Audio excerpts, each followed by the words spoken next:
হয় গাইজ, কি খবৰ? আশা কৰোঁ সকলো ভালে আছে। আৰু আজিতো থাম্বনেইলৰ টাইটেল দেখা পাই গমেই পাইছে, যিহেতু আজি গাড়ী ল'ব আহিছোঁ। এফজেড এছ আৰু নিউ মডেলটো ল'ব আহিছোঁ। তাকে চাই থাকক ভিডিঅ'টো। এইখনৰ দৰে ছেম কালাৰ হ'ব আৰু বাইকখন। এইখন বেলেগ এজন ল'ৰাই লৈ আহিছে আৰু ছাৰ্ভিচিং দিবৰ কাৰণে। তেওঁ দেখাই দিলোঁ, মোৰখন ভিতৰতে আছে বাৰু, ৰেডি কৰি আছে আৰু এইখনৰ নিচিনা ছেম হ'ব আৰু। বাইক ডেলিভাৰী লৈ ল'লোঁ, তাতে আৰু ভিডিঅ' নকৰিলোঁ আৰু এনেই নকৰিলোঁ আৰু লাজ লাগে কাৰণে।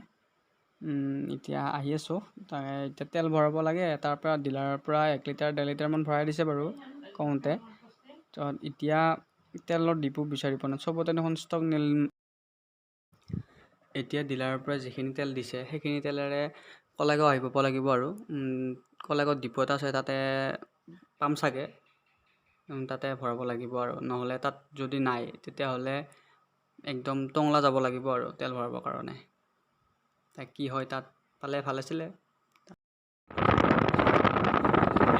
এইটো লাষ্ট পেট্ৰল পাম্প, ইয়াত যদি তেল নাপাওঁ তেতিয়াহ'লে টংলাত যাব লাগিব আৰু। ইয়াতে এতিয়া তেল আছে নে নাই থাকিব লাগে, আছে।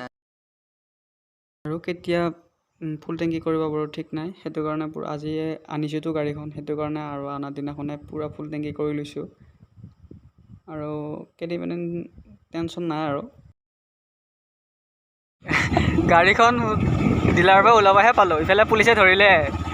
ঘৰত সোমালোঁ, ঘৰৰ পৰা ইফালে এনে চকৰ ফালে ওলাই আহোঁতে পুলিচ চেকিং হৈ আছে। হেলমেটটো পিন্ধি অহা নাছিলোঁ, ধৰিলে আৰু পুলিচে ওলাই অহাৰ লগে লগে। এইটো এতিয়া ভগৱানে যি কৰে ভালে কৰে, কিবা এটা ভালৰ কাৰণে কিজানি আজি গাড়ীখন ডিলাৰৰ পৰা ওলোৱাৰ লগে লগে ধৰিছে আৰু পুলিচে।